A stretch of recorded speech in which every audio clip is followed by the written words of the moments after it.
Hey everybody, it's Jason Blaha here, and today I want to chat with you guys a little bit about something I saw come up on my Facebook fan page. I had someone say, Jason, I've heard a lot of coaches say that the sumo deadlift is like a partial squat, and you've always said that partial squats are really, really bad for your knees. So is a sumo deadlift bad for your knees?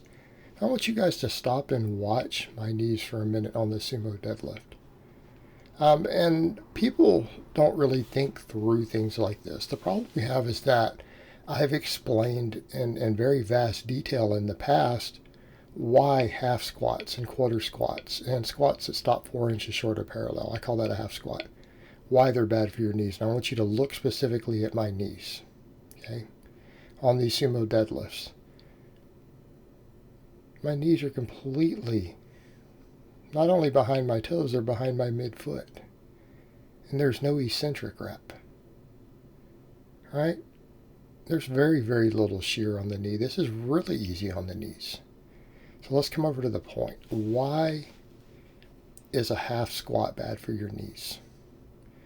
Watch anybody half squat. We know that when your femur is at around a 45-degree angle from your knees, like when you're fully bent, 90 degrees would be obviously parallel squat, basically. More or less, right? 90 degrees is a parallel squat. You go up higher than that, you go up to 45 degrees. That angle is usually the point in a squat in which the most shear is placed on the knee. It's where the most shear is placed on the knee. Therefore, it's at that point where you have the potential to do the most damage. It's where you can do the most damage to the knee. Shouldn't be a difficult concept to grasp. Now, think about what happens when you half squat. What happens when someone who is, say, a 315 one rep max squatter, if that was their max as a half squat, how much weight do they have to put on the bar to get a challenging set? Well, they're probably going to do 5 to 8 reps with 405 to do a half squat. And it really is that bad. That's why we laugh at half squatters and we're like, yeah, you can't squat even within 100 pounds of what you think you can. It really is that big of a discrepancy. So what you need to look at is not only that, but what happens. In order to half squat, you have to change the mechanics of the exercise. In other words, a person who is going to do even a 1 rep max squat, if you've got a heavy enough weight on your back to be anywhere near a max, like all the way down to parallel, when you go to squat, you can't stop halfway down, right? If you get into a position that would be your correct squat position, you sit back and you go to sit down, did you know it would be almost impossible for you to just stop in the middle of the rep? You're going to go all the way down,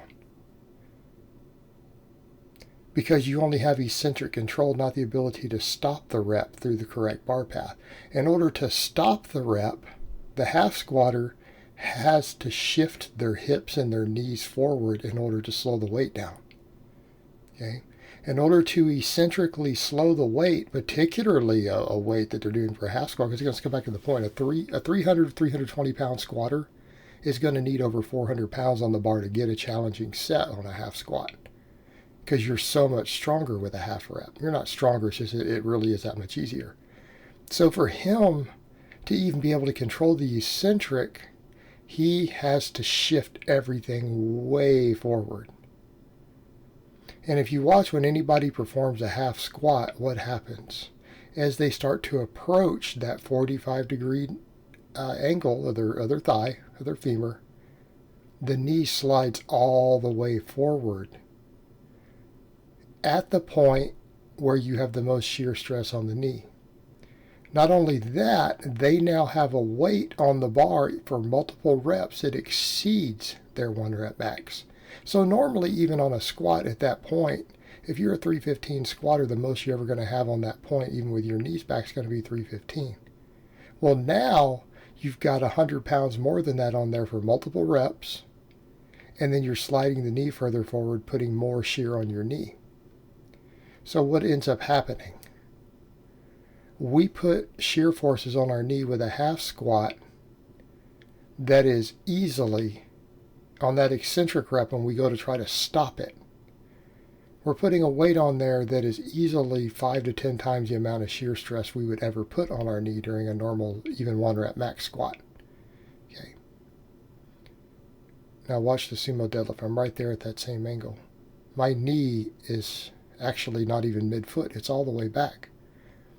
A correctly performed sumo, you're all the way back. Furthermore, when you go to do the eccentric, you only have your body weight.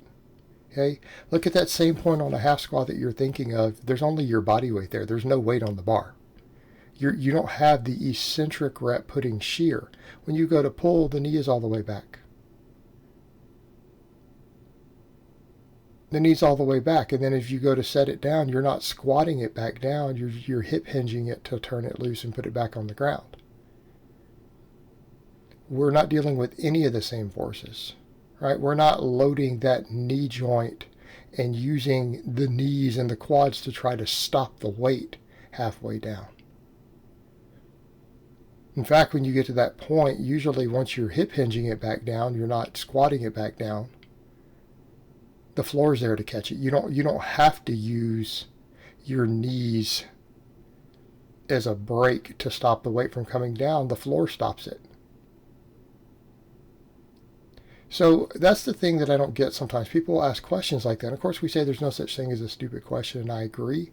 The problem is that when people ask things like that, they're only hearing half squat, and a sumo puts the knee through the half range of motion. Therefore, it's like a half squat. No, it's really not. It's not the same reason. It's not because we are performing a movement that's a half squat that the half squat's bad for the knee. It's the actual forces being put on the knee on the eccentric rep. It is the using the eccentric rep to slow down a weight that is way heavier than you could actually lift through a full range of motion that puts all that shear on the knee. Conversely, everyone out there who claims that squats destroyed their knees, only 2 types of people who generally say that. Well, 3 types, because we have people with medical issues, but let's set aside medical issues and disorders of the connective tissue. Let's set those people aside. Let's talk about people who started with reasonably normal health and healthy tendons and joints to start. Anyone who claims that they hurt their knees squatting, they either wore knee wraps or they're a half squatter. Because a normal squat isn't particularly hard on your knees. And loaded correctly, it's perfectly fine. Loaded correctly, a normal squat, a hip dominant squat, is extremely safe. Injuries are relatively rare. They're very, very rare. In fact, they can help with knee strength and integrity. But people need to look at these things. When we talk about movement patterns, it's not enough to just say, oh, we don't half squat because it's bad for your knees. You need to understand why it's bad for your knees. Because if you don't, before long, people will ask questions like, oh man, well, the sumo deadlift muscle, well, look at the knee's totally different position. Nobody hurts their knees sumo deadlifting unless they hit the bar on it. And if you're hitting the bar on your knees, then I've got to ask the question, why do you have your toes forward? Why don't you have your knees out? That's another point on the sumo. We want to externally rotate the hips so that we bring the knees back so that the bar clears it easier. We get a better, more efficient line of pull. It's the whole idea. It's the whole idea. But as far as forces go on the body, the sumo deadlift is extremely easy on everything. It's the easiest deadlift on your back. It's easy on your knees. The only thing you might be concerned with would be hips. Right? The sumo deadlift does put a lot of shear force on your hips. Puts a lot of force on the hips. And loaded incorrectly, it could be a problem. All right, we have to pay attention to hip fatigue, but it's certainly not going to hurt your knees. And again, come over to the point. You have to look at the difference of what causes it with the half squat. The half squat is due to the fact that we have excessive knee travel with excessive weight at the point in the exercise where the most shear would be put on the knee joint. And believe me, it really does have to do with the fact that you're using more weight. Because if people who usually half squat, it's because they're ego lifting. All right, they don't want to admit that they're a 300-pound squatter and they want to put 400 pounds on the bar for reps. when in reality they're a 300-pound squatter. So that's why people half squat. It's nothing to do with their mobility, right? It's nothing to do with their mobility. It's ego lifting. All right, guys. Well, that's really all I have to say on that today. I hope it's been informative, and I will talk to you guys next time.